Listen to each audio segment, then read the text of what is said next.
Hello, hello! Welcome back to Loki's Librarian. If you are new here, welcome. I am your librarian, Katrina, and Sundays I do a thing called Books and Booze, where I review a book and mix up a cocktail. This month I am looking at Murder, making this week's book Whack Job, A History of Axe Murder by Rachel McCarthy James. The accompanying cocktail is an Axe Murderer cocktail, which is... Okay, it's got gin, rum, pineapple juice, tequila, triple sec, vodka, amaretto, grenadine, and peach liqueur with a splash of 7-Up. The recipe I found didn't actually include amounts. It just said mix like a Long Island iced tea. So I went and found a recipe for Long Island iced tea that came back as about a ½ ounce each. So that's what I'm doing, is a ½ ounce of each of those with splash of 7-Up.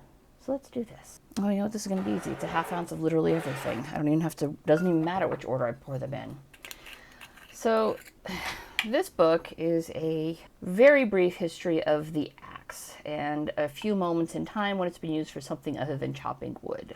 And she does take us all the way back to the absolute very beginning, starting with 430,000 BCE, where they have a stone hand axe that was likely used for murder. There is ample reason from the bone pit at La Cima de los Huesos to believe that the owner of Cranium 17 was murdered by just such an axe. And she goes into a bit into the forensic science behind this of where such an attack would come from and the expected fragmentation of the cranium and why they think this person was probably murdered by an axe. And it's kind of interesting. It's a very long ago look at a very, very ancient murder that obviously we're never going to really solve. Maybe he took a headfirst dive and had such an impact. I don't know, although that does seem unlikely. Okay.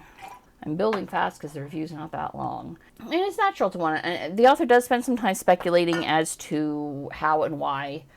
I feel like I probably have an open thing of amaretto, but this is what I got now, so I knew I had it. It's natural to want to understand why something happened. But James says that, they were just like you or I, but, were they? 430,000 years ago, how can we really know what the people were like, right? She's making an awful big presumption there, but I do get it. James says, quote, there are arguably good reasons to strike someone twice in the head with a sharp rock: tyranny, slavery, or abuse. Sometimes a person must defend their life and freedom with arms. Maybe it was just somebody who was trying to steal the other guy's mammoth, and, theft can sometimes be a reason, especially in a time when theft could mean the other person lives and you die. It's a pretty thought. Sometimes a person must defend their life and freedom with arms, but I definitely get the sense she does not apply that metric equally to all, which is going to become patently clear as I continue through my inventory of her book. You might tell I'm not very excited by the inventory of this book. From there, she moves through different styles of axe and when they were used, initially covering when governments used them to slaughter their peoples, before moving into the 19th century when they began to be used one-on-one murder style. And I'm okay with that mostly. I mean, it was not quite what I was expecting. I was expecting a lot more Lizzie Borden and a lot less Henry VIII, but, it is what it is. When she's trying to cover 430,000 years of history, you pretty much got to start with the big scope, which is when governments use it to destroy people, because that happens a lot. Governments truly are the source of all evil, and decade per decade, pound per pound, the number one slaughterer of people everywhere has historically been governments. They kill their own people, they kill other people. The grenadine must be for the blood effect. I guess I could have done this in a Collins glass. I honest to God didn't know if this much liquid would fit in a Collins glass. I'm a little heavy on the rum, but it's a bit anticlimactic. As I said, I'm expecting more gruesome details. I'm expecting Lizzie Borden, which she does get to, but not until chapter 9. Chapter 9 of a 12-chapter book is when she starts getting into the real one-on-ones. Actually, she covers one-on-one a few chapters before that, but it's not, it's a little more than a splash. It's not exactly what you would expect, and we'll come back to that because I know I included synopses of both of those in there. Like I said, I expected more Lizzie Borden, less the axe as a symbol of power that governments use to slaughter their citizens. But this is the direction she chose to go with it. Okay. But then she gets political. And I'm not talking about her throwaway line early in the book about, there's ample reason to kill, right? Tyranny being included. I mean, yes, governments slaughter their people, but in trying to move through a timeline, she dips into, Norse mythology as one of her stories.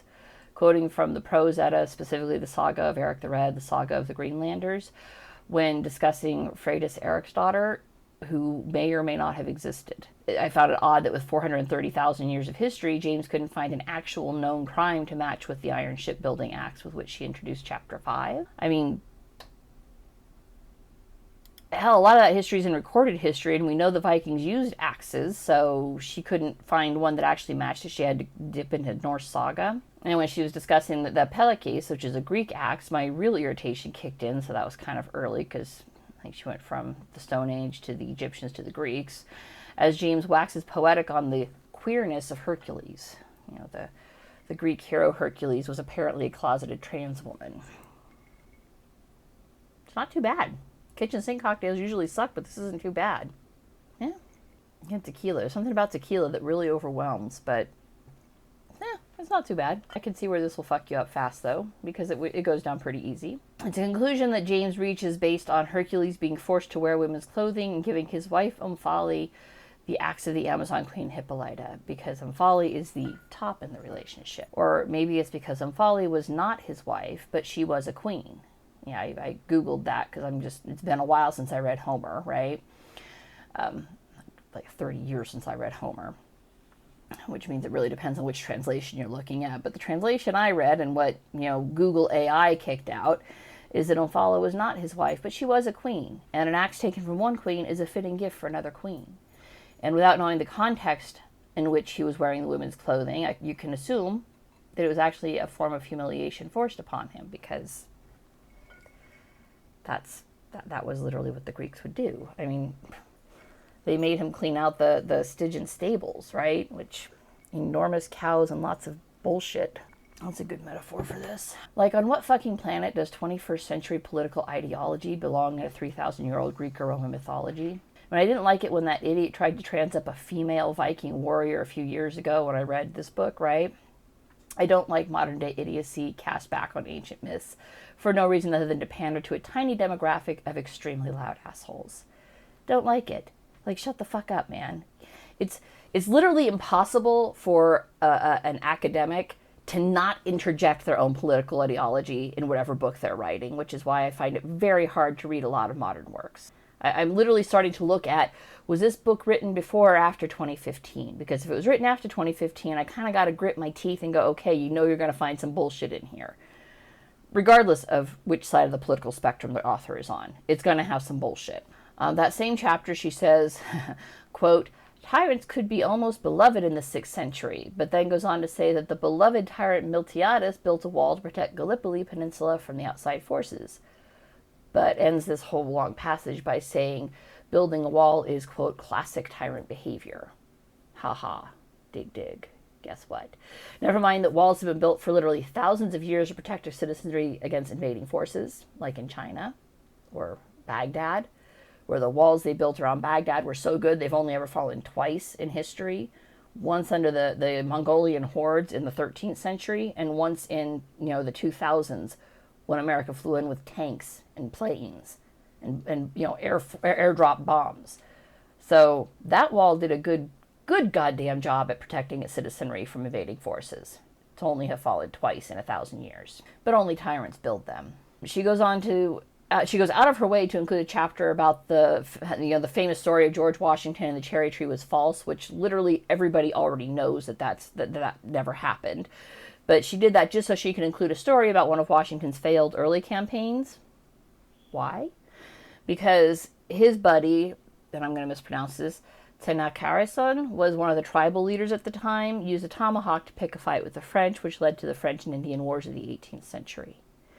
But again, she couldn't find any other instances of a tomahawk being used for, a murder. She's got to go the political route and point out, haha, look at the failing of our first great father. Fuck you white people, right? Again, this isn't news, all right? This first failed campaign of his is written about in basically every biography of George Washington. Even the one I read a few years ago included this information, all right? This isn't news about our founding father. He was, oh my God, human. He made mistakes. But no, she's got to go and throw her politics all over everything. She includes the story of William Tillman, who, yes, used an axe to commit murder. And I'm putting air quotes on that for a very specific reason, because in his case, you could actually argue that it was not murder. It was an act of self-defense. But she chose to include it as a murder. See, Tillman was a cook on a Union ship at the start of the Civil War, and that ship was captured by Confederates I mean, like, we're talking July of the first year this happened. Tillman was black. He was born a free black man in, I think, Rhode Island. And which means absolutely nothing to the Confederates, right? They like to talk about, the slave catchers. Well, the slave catchers would literally just grab anybody who was black, and if they weren't rescued before they made it across the Mason-Dixon line, that person was in a heap load of trouble. I think that was what the movie 7 Years a Slave was about. So the Confederates, Tillman overheard the Confederates talking about selling him in Charleston when they got to port. So one night, as they got closer to port, he took his hatchet and killed the crew. Hey, one could argue, first, it's an act of war because he's a Union man. Two, it's self-defense because he was a free man and they were going to sell him into slavery. I would not call that murder. But I'm pretty sure James included that story just so she could pull this zinger out on the Confederate flag being an enduring symbol of hatred. I would argue that the communist flag is even more so, yet she chose not to include the murder of Leon Trotsky with an ice axe in Mexico City in 1940. Yeah, yes. Verbal and literal eye roll over this one. When discussing the murder at Taliesin, which was Frank Lloyd Wright's architectural masterpiece, one of them, the other really big one is the Falling Waters house, and I think that's in Pennsylvania. She mentions that Wright's lover was influenced by Swedish feminist Ellen Key, and says, quote, like a lot of white feminists from all waves, Key could be racist, with the implication being that bled down into Wright's lover's mentality and caused her own murder. What? A lot of white feminists could be racist. Elizabeth Cady Stanton, Lucretia Mott, Susan B. Anthony, hell, the entire women's suffrage movement started as an abolitionist movement. They didn't move into women's suffrage until after the Civil War, when abolition was no longer needed, right? The slaves had been freed already, so they didn't need abolition anymore, which is when they became suffragettes. But, I mean, all white people are bad, so she couldn't possibly tell that narrative. I mean, it couldn't possibly be that the murderer at the Prairie House was simply mentally ill, so much so that he lit a child on fire and his own wife was terrified and ran from him that day. It has to be the fault of white people and racism, right? But wait, there's more. See, in her epilogue, she talks about a very recent axe murder, one in Kansas City, Missouri in August of 2019.